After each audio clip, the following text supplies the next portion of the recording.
wiki chache zimepita tangu ulipoona kwenye vyombo mbalimbali vya habari ile sehemu ambayo amani kama ilivunjika kidogo, kuna mabomu ya machozi yamepigwa sio Zanzibar, ni hapa Dar es Salaam, kwa maana ya hapa kwenye mkoa wa Pwani, kwa maana ya mji mmoja ambao unafahamika kama Ikuriri. Kulitokea bonge moja la vurugu kati ya polisi ambao ni FFU pamoja na raia, kupiga sana mabomu ya machozi pale. Amani ikawa hakuna, maduka yakafungwa nini, kwa siku nzima shughuli za watu kama hazikufanyika hivi. Ni mji ambao unafahamika kama Ikuriri huko kwenye wilaya ya Rufiji, mkoa wa Pwani. Sasa sijui sababu kubwa ambayo ilikuwa imesababisha nini, lakini kwa jinsi ambavyo tulisikia ni kwamba kulikuwa kuna ugomvi kati ya wakulima na wafugaji. Mimi nikaona kwa nini nisiingie tukazungumza nao deep, tukaona ni sababu gani ambazo zilisababisha mpaka maamuzi kama yale yakafanyika. Umeona Kwa hiyo tujue tu hizo sources za nini ambacho kinafanyika kati ya wafugaji na wakulima mpaka hali ikapotea, na nini ambacho kinaendelea kwa sasa. Wanasubiri nini juu ya kile ambacho waliambiwa na uongozi baada ya yale maandamano kustopishwa na nini na vitu kama hizo, na uongozi ambao walizungumza na wale wananchi ambao wanapatikana pale Ikuriri. So ndakuwa pale baada ya ngoma moja kutoka kwa DJ Joramel. Lakini kumbuka kwamba niko na Tigo,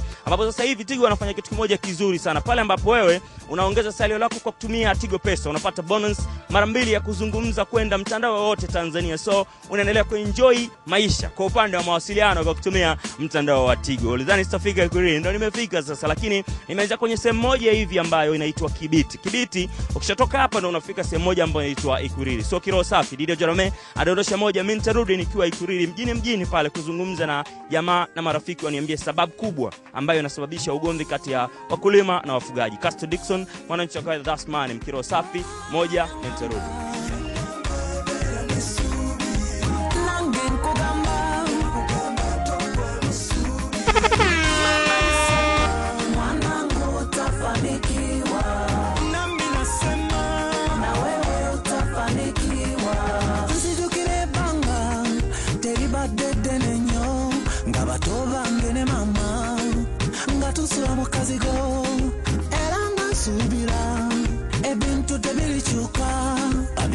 Baby ulika nemi kwano ne jinji wao na yemukame yantunda mulungi chaterekero munaku tachivunda nange mwebaza yebale byankolede dokwa musubi kwe ojja kumalako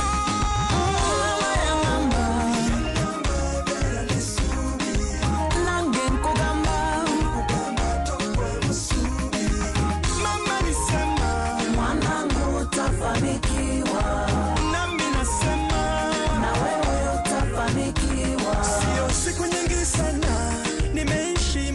ya tabu na baba na mama, na familia yote. Nilivuta subira mpaka nikachoka, marafiki walikimbia kwa vile sina pesa. Atukuzwe Mwenyezi kwa mazuri, anatupenda wote hachagui. Achana na dhaifu, mambo yanabadilika, tembea utaona maajabu ya dunia.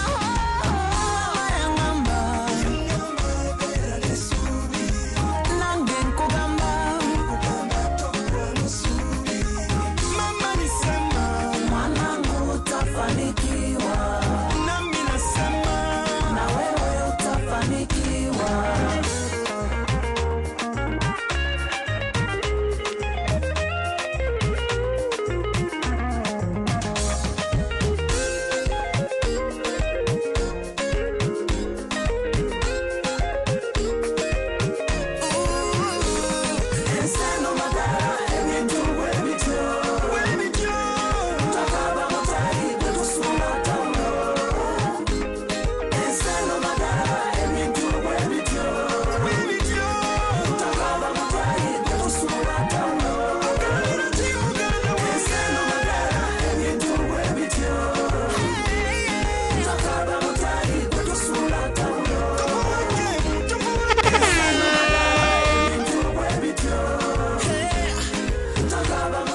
Heshima ya Kiroho Safi ambayo ni Sis Kitaa ya Clouds TV iko moja kwa moja mpaka mkoani Pwani kwenye wilaya ya Rufiji, kwenye mji mmoja ambao unafahamika kama Ikuriri. Kama unakumbuka Siku kadhaa ambazo zimepita kulitokea vurugu fulani huku na ukaona kupitia vyombo mbalimbali vya habari, lakini nikaona sio kesi, nitie maguu huku alafu nizungumze na hawa raia ambao wanapatikana huku, waniambie tu kwa mtazamo wao na maoni yao nini ambacho kimesababisha zile vurugu ambazo zilitokea. So sikubwa ulisikia ni vurugu kati ya wafugaji pamoja na wakulima, lakini tusikie pia kupitia hapa kwenye Sisi Kitaa, tuwasikize hawa raia ambao tapiga nao story tujue tatizo ni nini. Inawezekana kuna vingine ambavyo hatuvijui design.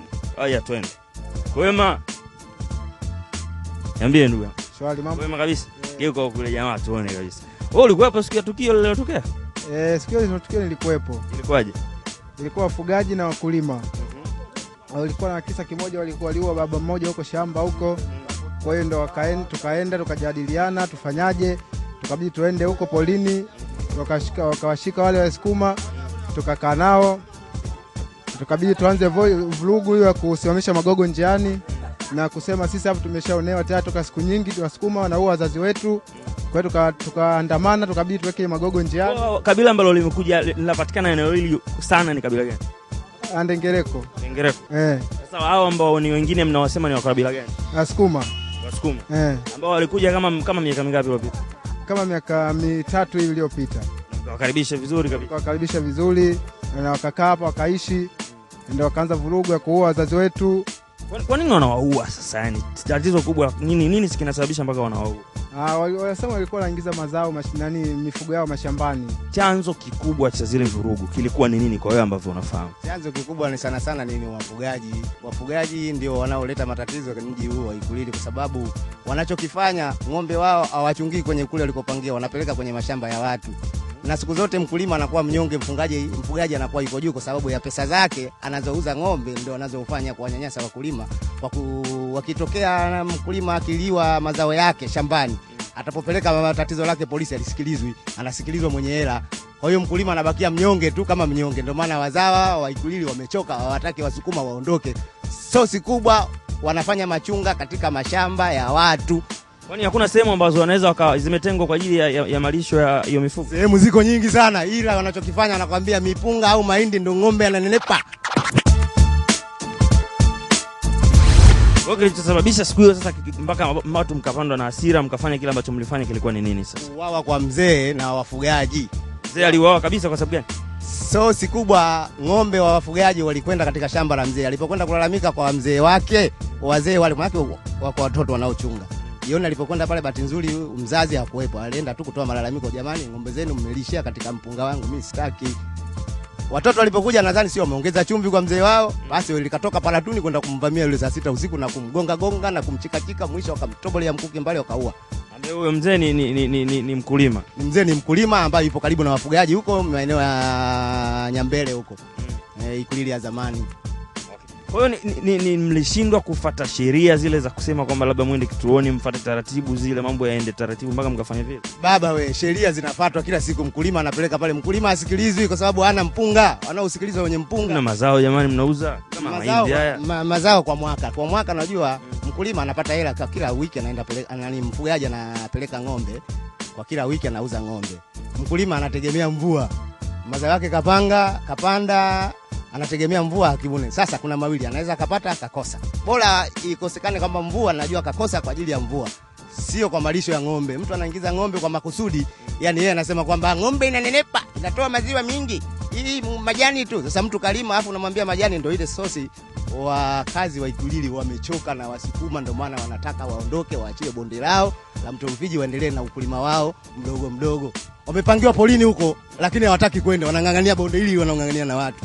Hali imekuaje sasa baada ya nyinyi kufanya vile, wakaja wakawatuliza na nini kimefuata? Sasa hivi imekuwa shwari. Tunachongoja maana kuna kikao tarehe 30 tumeambiwa cha wakulima na wafugaji, ndio hicho kinachosubiriwa kwa hamu. Anasema kama mwafaka hakuna, maana yake wakazi anakuambia waue watu wote wa Ikulili. Hawatokubali sosi ya wafugaji, kwa sababu wafugaji ndio linakuwa chanzo kikubwa cha kuharibiwa mazao ya watu bondeni, alafu ufuatiliaji wa kiserikali unakuwa hakuna. Hali ya biashara yako siku hiyo kwenye ile vurugu ilikuwaje? Ilikuwa taabu sana, na hali halisi tulikopo tunanyanyapwa sana sisi baada ya kutaka haki yetu kwa hao wafugaji. Na kama ulivyosikia, wafugaji wanatusumbua sana. Mara mwaka jana wamemuua Mzee Ntibo marehemu kwa matatizo ya kishafika katika shamba lako, hakusamini kama wewe kweli ni mkulima. Yeye anachokifanya yeye ni mali yake, ng'ombe ndo anaisamini yeye. Lakini kuna kituo cha polisi hapa. Tumefuata si mara 2 si mara 3. Lakini sasa kitu kimoja, wale watu walishindwa kuambatana na wale watu na serikali ikawa inachukua kwa wale wafugaji asilimia kubwa sana kuliko sisi wakulima. Unajua mfugaji anakuwa na asilimia nyingi sana kuliko mkulima. Anatoa kule shilingi 10,000, 30,000, 7,000. Kuna swala la rushwa pia ambalo liliwezekea lilisababisha hicho kitu. Lile ndio liliposababisha kubwa mpaka wakulima, manake kuna wengine tunaambiwa walikopo wanachukua pale 700,000, 800,000 kwa wafugaji wanapeleka kila mwezi wanachukua 700,000, 800,000. Serikali kama serikali, sisi wakulima wakawa wanatusamini wale wafugaji. Manake kwa mwezi walikopo wanapeleka 700,000. Sisi hatuna kitu, tunatumia nyenzo zetu za kilimo. Mama, shikamoo. Baba saizi. Salama. Tatizo kubwa ni nini mpaka zile vurugu zikatokea kati ya wafugaji na wakulima hivi majuzi? Majuzi. Tatizo wafugaji wanatuletea ukorofi kwa sababu gani? Wanakula mimea yetu na kutuasili kutuua. Mwenyewe sijue. Chakula ngoja kamfuta kumzima. Kwa kwanza weka pale kidogo mama. Hapo utakuwa salama mzigo. Wafugaji wanatuletea matatizo. Umetolewa sijue. Wafugaji wanakula vimea vyetu. Kati ya mpunga, mahindi, maboga, kwa kila chakula sasa. Ukiwaeleza wao wanakuwa watuelewi. Wanataka watupige na kutuasili kutuua. Kuna mauaji ambayo yameshaendelea sana huko vijijini. Vijijini sana. Mpaka huyu mtu wa juzi kama ni mtu wa 6. Ni mtu wa 6. Wa 6. Na polisi wapo hapa kwenye hapa Ikuriri. Wapo hapa Ikuriri. Taarifa mkipeleka? Kimya tu wanakalia. Sababu kubwa ambayo inafanya mpaka wanakaa kimya, unadhani ni nini kwa mtazamo? Elewi tatizo kama wanakula rushwa wibi atuelewi. Hii hali itaendelea mpaka lini sasa? Tuelewi sasa bado tukachukua maandamano. Maana si ndio atatokea aliyotokea juzi? Sasa si ndio tokea juzi, sasa ndio wametuambia kama ni mwezi wa 6 kama wafugaji wataondoka, ndio tunawasikiliza. Hali sikio ilikuwaje kwa watoto labda? Ile siku ya vurugu yenyewe kwa watoto. Watoto mimi nilikuwa shamba, sikuwa kwa kijijini. Nikaenda kumea, ilipotokea watoto kwa vurugu kwa nyingi sana. Kwa watoto kwa kutasawa. Kwa salama ipo. Kwa sababu ulinzi ulikuwepo. Na sasa wakatokea salama. Nasikia rushwa ndo sababu kubwa ambayo imesababisha mpaka nani limetokea. Uchachu kile kituo chetu. Na nini kituo? Kituo kina rushwa tu, kituo cha polisi cha pale cha Ikuriri. Hivi unavyosema kuna rushwa. Wakuli watu wasukuma wanatoa hela pale, ukienda mwenzangu mimi pale upate hela. Zaidi kama mkulima. Hiyo ndio uchachu kikubwa kuhusu kile kituo maaskari wa Ikuriri. Tatizo ndio hilo. Hakutokea kifo chochote siku ile kwa njia. Kifo cha wakulima kivingi tu vimetokea. Siku ile yenyewe ile vurugu hakuna mtu ambaye alipoteza maisha kidogo. Hajapoteza mtu maisha. Wengine wapo waliumia. Wapo wengi waliovunjika miguu, mikono. Okay. Pole sana. Asante.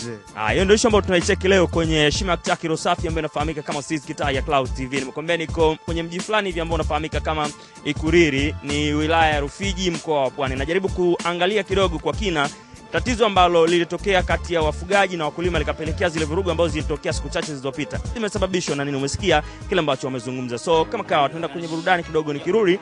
Na kwa maeneo haya kwa ajili ya kuzungumza, raia waniambie maoni yao kuhusiana na kile ambacho kilitokea juzi kati ya Fresh. Nafunua sakafiari zinafichua siri za ndani. Labda tu ni fazo yenye ovu ina amani, kwani siri ya utajiri ni uchoyo, ujasiri vitani kwa tire mioyo. Maisha ni usafiri duniani, treko njiani. Wako unaohitaji kura, wanaohitaji kunywa. Tuangalie uzuri wa sura kwenye mgangino na munyo. Na sizani baada hayo tu itaji singizi, mavazi tamaa za fisi rafiki. Wakika wa kuishi utabiriki, wengi watakufa na kiwewe tutadhiki. Na hizi na siri mali, na mimi no miliki. Na wapasheni habari, kwa wote mnaona chuki, mnaoitangaza tari. Bado kani na viti, na sisi ndo serikali iliyo thabiti. Nchi inazama ujasema na usikiki. Uongee lolote ni uzandiki. Mnabebana kiurafiki, shida tabu na njaa, maisha tight kama umesanda chia kiti. Na sisi ndo serikali iliyo thabiti. Na sisi ndo serikali iliyo thabiti. Hizi ni rasilimali, nilipido bibi natunga sheria kali. Nakuvunja ni nyinyi, niendeeni maswali majibu na panga mimi. Nena na pisha, mimi ndo serikali. Hizi ni rasilimali, nilipido bibi natunga sheria kali. Nakuvunja ni nyinyi, niendeeni maswali majibu na panga mimi. Nena na pisha, mimi ndo serikali. Mimi ndo serikali, na hiyo napiga kelele Kekuibi tunaponda mali sijali, huku vilio vya katiba siwezi kuibadili na wala sipo tayari. Mindo mtawala na watawala kwa babu ama mikwara, na miliki majeshi, bunge na mahakama. Ona sina msara, nyama kama mnyama, napita na msafara na vingora mnatazama. Huku mmesimama, napandisha bei ya vyakula bila kujali gharama, napandisha bei ya mafuta na binaftisha migodi, kwa kuwa mindo mmiliki. Wazalo adui zangu, wageni ndo marafiki, wazungu na wahindi, warabu na sasa wa China. Mindo nimeajiri wafanya kazi wa umma, haya wanalipa kodi, siwapi kwa haki huduma. Kiona mnaandamana na watumwa wanoko wangu kuja kuwagawanya, wapinzani ni wanafiki, waongo wanawadanganya, eti wanasema na miliki dola, kasi mwenyewe si mtu, wanasema natetea mafisadi. Hamuoni iliumba, nimemfunga miaka 2, chaguzi umeshapita, adabu mnalijadili. Vyombo vya habari, magazeti mnanikosoa, na viongozi wa dini ona hamniamini. Mindo mtawala wenu, serikali makini, wazee wa stafu wanataka mafao yao, wambie wasiandamane na wote warudi makwao, mpaka tuwalipe dola ndipo watafata wao. Serikali nilipido mimi natunga sheria kali, na kuvuta ni nyinyi, nyie maswali majibu